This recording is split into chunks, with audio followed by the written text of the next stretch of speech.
Yeah, We got Canelo versus Scull May 3rd at Riyadh, Saudi Arabia for undisputed because Scull is the IBF champ. And who's Scull beat? who Scull beat? Who's this guy Scull? Yeah, who's Scull? What'd you say last time, man? You go- say, because it's your joke, so I'm not going to take from you. Nah, Say. you can say Canelo gonna hit him upside his Up skull. so says Scull.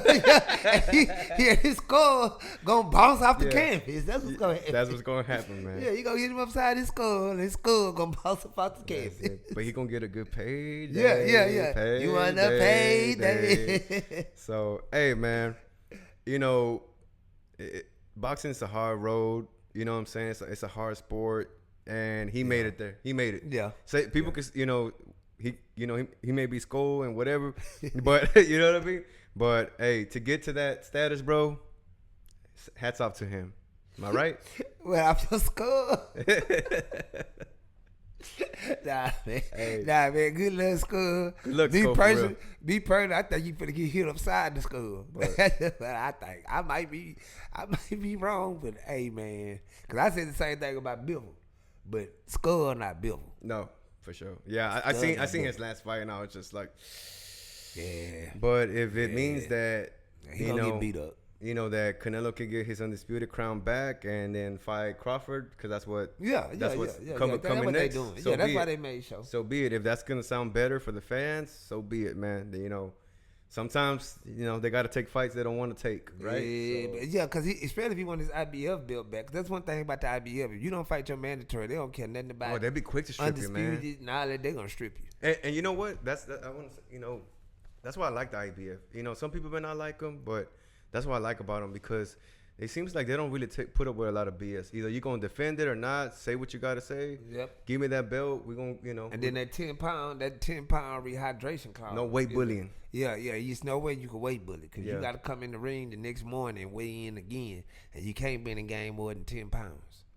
Yep. So that's your max. If you come in 168, say you come in 160, your max is 178. You can't come in weighing 180, 190, 180.5. Hell, we seen what happened. Sky's the limit type of deal. Yeah. Like, You seen come what weigh happened whatever you want next day. with Eubanks, and he just missed weight by 0.2. Yeah, that was like what, 500K? 500. 300K for the egg. Woo. That's like $1 million already in fees, man. Yeah, because you got to think your tax. Well, I don't know if they pay taxes over in Europe like that. I mean, if having a fee that big, I would hope they don't tax you. Yeah. And then considering what he did the last time when they couldn't pay everybody, he paid everybody out his own check. Yeah, that was a real thing that Chris Eubanks did. That was a class move. That's 100, bro. 100, 100 for real. That was a real class move, man. Yeah. That was a real class move. So, you know what I'm saying? I got respect for all of them. Yeah, when fighters take care of other fighters and then they don't shit on other fighters, man, that's great to see, man, because this is a sport that we love, and we don't want to see kind of what happened to Ali and other fighters. Another fighters. We don't want no more Terry Norris, Midrick Taylors. We don't want no more of that. Yeah. Man. It's a sport, man. Look, it's not rock'em sock'em robot. Yeah. It's not right. It's about hitting and not getting hit. Yeah. That is the real science of boxing. Hit and not get hit. Yeah. And then who we got next, man? And on the undercard, let's see, we got Jaime Munguia versus Bruno Surace. Oh, Jaime. Yeah, man. Jaime got to come on with it, man. Hey, for real. And that's why I'm excited more for the undercard, right? Besides all this, because homeboy got knocked out at a homecoming night. Yeah, you know what I'm saying? And man, to get beat up at home. Yeah, man. Mike Alvarez got beat up at home too. Yeah, Mike Alvarado. Yeah. Mike Alvarado. Yeah, he got beat up. He got quit at home. Michael Nunn got knocked out by James Toney at home. Yeah, it's a lot of people that didn't lost going home to fight. Corey Spinks lost to Zab Judah at home. Nice. You know what I'm saying? In St. Louis, it's been a lot of people that sometimes fighting at home is not the best thing. Yeah, it's not the best thing. It's not. Sometimes you need to be away, but hey, he went out there and got knocked out. But one thing about Munguia, he come to fight, man. Oh yeah, Munguia come to fight. Oh yeah, and I can respect that. Win, lose, or draw, like we say here. One loss don't mean nothing to us. A couple of losses don't mean nothing to us. It's did you want to fight? Yeah. And just because you want to fight don't always mean you're gonna come out on the right side of it. So Jaime Munguia is definitely an action fighter, man. If you get a chance to watch him, he gonna give you a good fight. Yep. But And he gonna get hurt. He gonna get punched. Yeah. So it's good, man. It's good. He be blocking someone and punching with his head. Yeah. He gotta stop doing that. But besides that, though, he good. And that old boy pack a punch. So he should be looking out for it. Yeah. And I guess the only thing I'll say that I don't like about Munguia is how he's changed a lot of trainers, like over the last couple of years. He had Morales. Yeah. He had now he's waited Reynoso, right? Then he had Roach too, Freddie Roach. So we seen with some fighters, right, where they change trainers, like Cotto. That worked. It can work. So hopefully, hopefully he can bench this and move on to bigger fights, man. Because Jaime Munguia is one of those guys where I feel like, I guess you could say he's been protected, and the only time that he fought some big competition, to me, in my eyes, is when he fought Canelo, bro. Yeah, but he gave Canelo a real fight. Oh, yeah, he did. Yeah, but that's why when old boy knocked him out, I was like, huh. Yeah. Is Canelo really as tough as we think he is? I don't know, man. Or do he hit as hard as we think he hit? Or has age? You know what I'm saying? What happened? Could be on the decline, man. And also not only that, you always gotta remember Canelo's a small dude too. Like he 5'9", you know what I'm saying? Yeah. And Munguia's I think Munguia's like 6 feet, too. Yeah. So obviously at at 168 they're a little bit bigger. So yeah, man. I'm really excited for this one, man. I may not show right now, or you may not sound like it, but I really am. I'm excited because I know they're gonna fight. Yep. They gonna get in there and fight. It ain't gonna be Munguia is not finna play, man. Yeah. And I'm just being 100% honest. If Munguia get in there, win, lose, or draw, he gonna bring it. Yeah. He gonna bring it. It's just old boy had something for him. Oh, and he be training with Canelo, right? Right, because he's been with Ada Reynoso. So hey, you never know. He might, spark up something too, man. He might got that cabrera.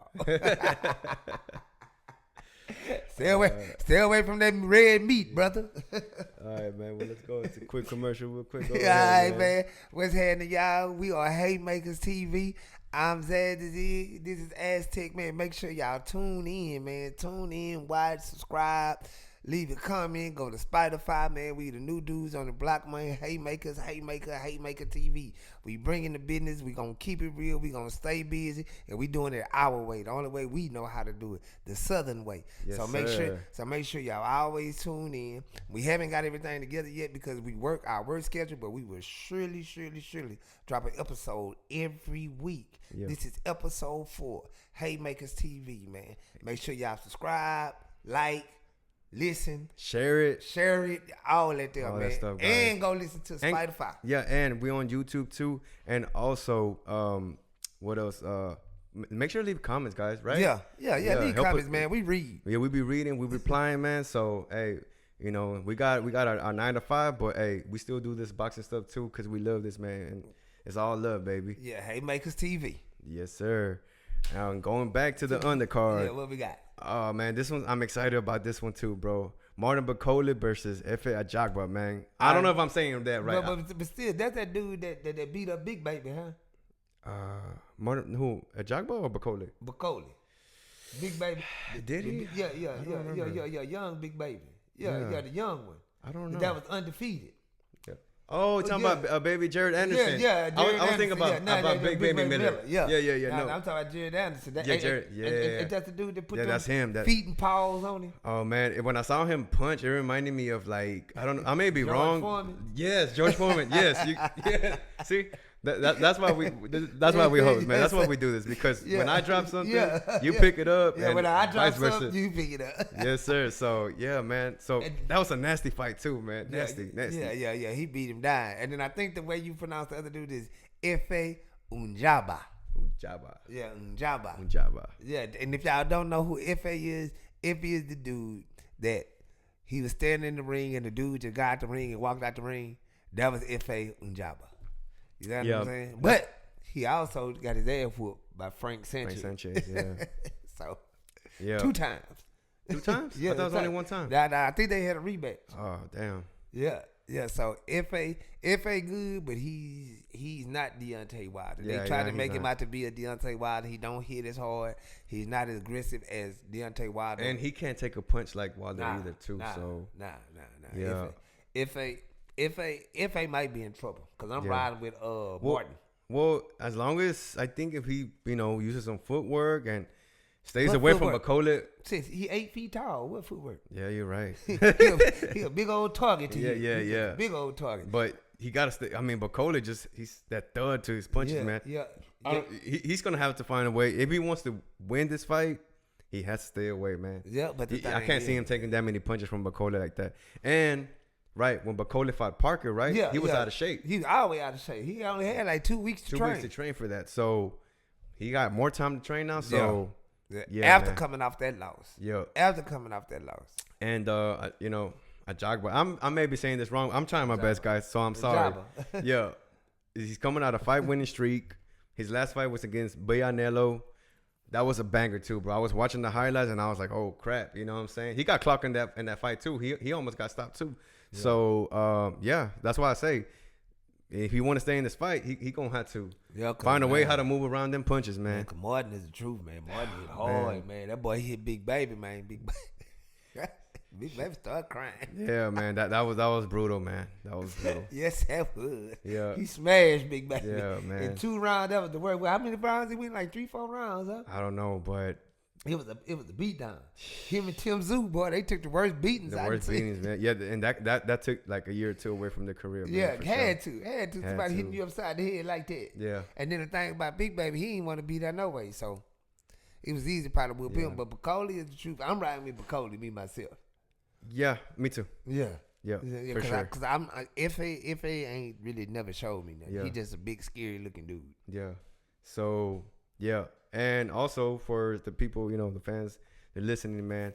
The guy that walked away from that fight, it almost seemed because you know, Ajagba was winning a lot of fights by knockout. It almost seemed like Curtis Harper just walked away because he was like, I don't want to get knocked out. Yeah, it did. But it looked like. Yeah, but I went on a rabbit hole and I started reading about it, and then it turns out, I don't know. Yeah. This is what I read, so y'all take it how y'all want. Yeah. But supposedly, homeboy Curtis Harper, he was just getting screwed over. They promised him a certain amount of money. Then, like, it wasn't, like, on the contract. And it was just a back and forth. Then they had to wait, you know, when they picked him at the airport, he waited for, like, almost 2 hours. And it was just a bunch of, like, BS, right? Well, then why he get in the ring? Right. Yeah, I guess he thought, like, yeah, I don't know. That's something you'll have to ask him. He's never had a fight since that. Yeah. At least I don't remember him fighting since then. Do you remember him fighting since then? I think he has fought, but I don't know. It must have been, man. It must have been in the Radisson Hotel or something. Yeah. Not that there's nothing wrong fighting in the Radisson Hotel if you just start not. Yep. If you where he was in his career, you don't need to be at the Radisson. I'm sorry. Yeah. Let me just look that up. You got me curious. Yeah. Let's see. Curtis. What's his name? Curtis Harper. Yeah. Yeah, I'm telling you, he ain't had no other fight since F.A. Let's see. Who gonna pay him? Yeah, I can see like a lot of people saying like, oh no, we don't want him on our show. Yeah, he but walked out. Let's see.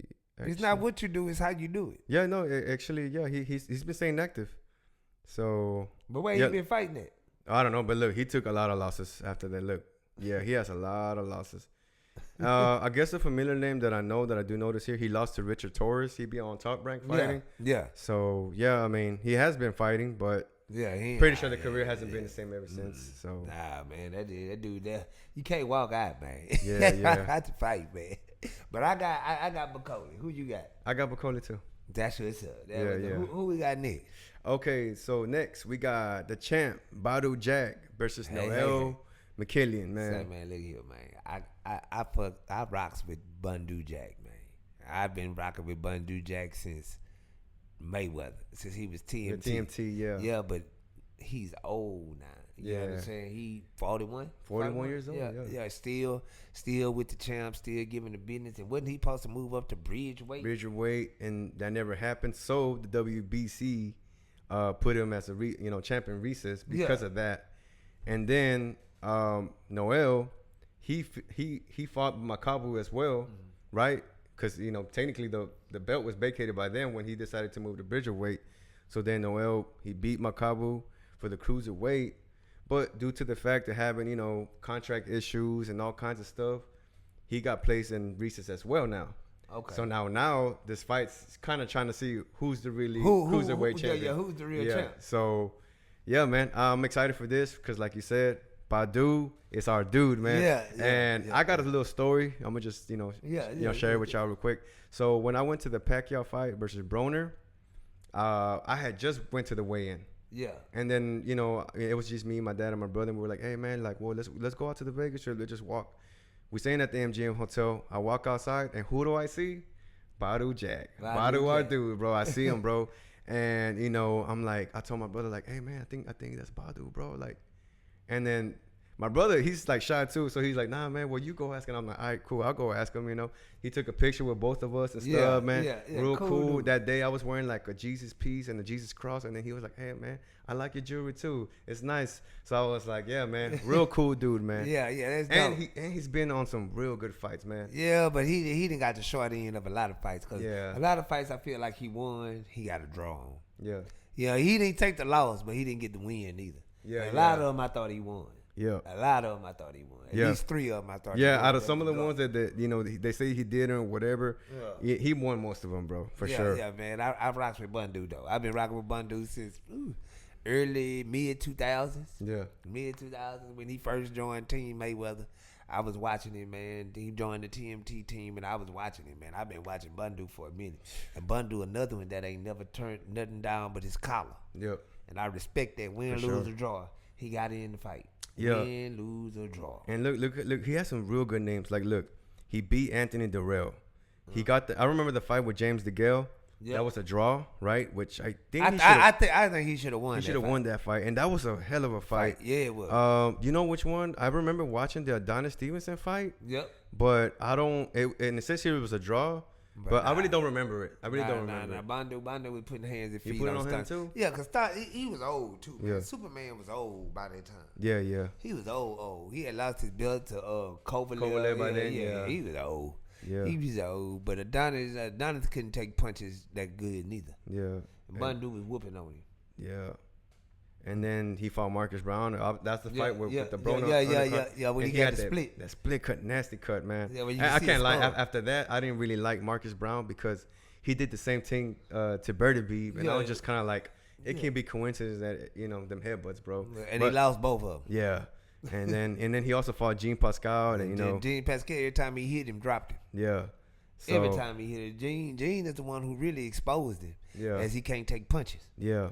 Hey, but Gene a hard puncher too, bro. Right? Yeah, but Gene got popped on them rods too. Yeah, damn. Yeah. I didn't know that. Yeah, he got popped on them rods too.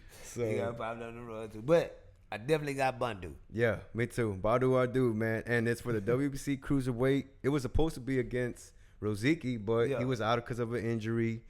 And like I said, he's our dude, bro. But the only thing that concerns me is that he's been inactive since February 2023. That's a long time. Yeah, for a 41-year-old. Yeah, and Noel is 34 years old. Yeah, so that rust, he probably got to get in, get warm, and hopefully Badou pull it out, man. Come on, Badou. Come on, man. Bring it in. I hate to be biased, and because we're doing this show, but hey, that's a homie, man. Yeah, my favorite fighters, I'm a root for him. I'm sorry, y'all. It is what it is. Sorry, man. Yeah. I can think of good stuff to say about the other fighter, I will, but I'm rooting for who I'm rooting for. Yeah. Oh, well. And I seen some highlights of Noel, too, like this should be a good fight. I think the matchup is good. Yeah. I don't think chump. Yeah, he ain't. So I don't think chump. I don't think it's no cherry pick. I think it's gonna be a good fight, man. It's solid, man. Yeah, I think it's gonna be a good fight, man. Yeah. And then who we got next on the undercard? And the undercard, and this is just something I just wrote down. But Marco Verde, he's a 2024 Olympic silver medalist. He's making his pro debut at middleweight. Yep. So 160. 160, yes, sir. Okay. So I haven't really seen none of his highlights, so I'm gonna be on the lookout for that fight for sure. Yeah. Just to see, right? Because we always see some people do good in the amateurs. Yeah, and they don't do good with and then they make a pro debut, and then it's not so hot. Yeah. Lomachenko lost to Salidos. Yep. A lot of people act like that didn't happen. Yep. Nah, that happened. Lomachenko lost to Salidos. Yep. So, yep. So, but like I said, that loss, it's not, it's how you come back, how you bounce back. Exactly. So, that's somebody I think y'all should look at, be looking out for. And where are you from? Ain't he from out here? Marco Verde, I believe he's from Mexico. Mexico. I think okay. Yeah. So. Yeah. So that's just a fight fighter to be looking out for. Yeah. Man, that's why I put it there. Yeah, man, y'all make sure y'all look out for him, man. Bro done bought him up, so bro got him on my radar. So I will be looking to see what he do with silver medalist, especially coming out of Mexico. That's pretty cool, man. That's pretty cool. Especially win that in the Olympics. Yeah, that's pretty cool, man. Yeah, so that is definitely cool. So I would definitely be watching out for him. Y'all make sure y'all watch out for him. Haymakers TV. We always giving y'all the new fighters. We always checking and we always looking. We'll be out at the Houston fights. We'll be out at fights going on in Texas. So make sure y'all stay tuned in because we will have interviews. We will start having interviews and we start going live and be out here at these fights. Yep, it's coming. Haymakers TV. It's coming, guys. Just be patient with us, man. That's it.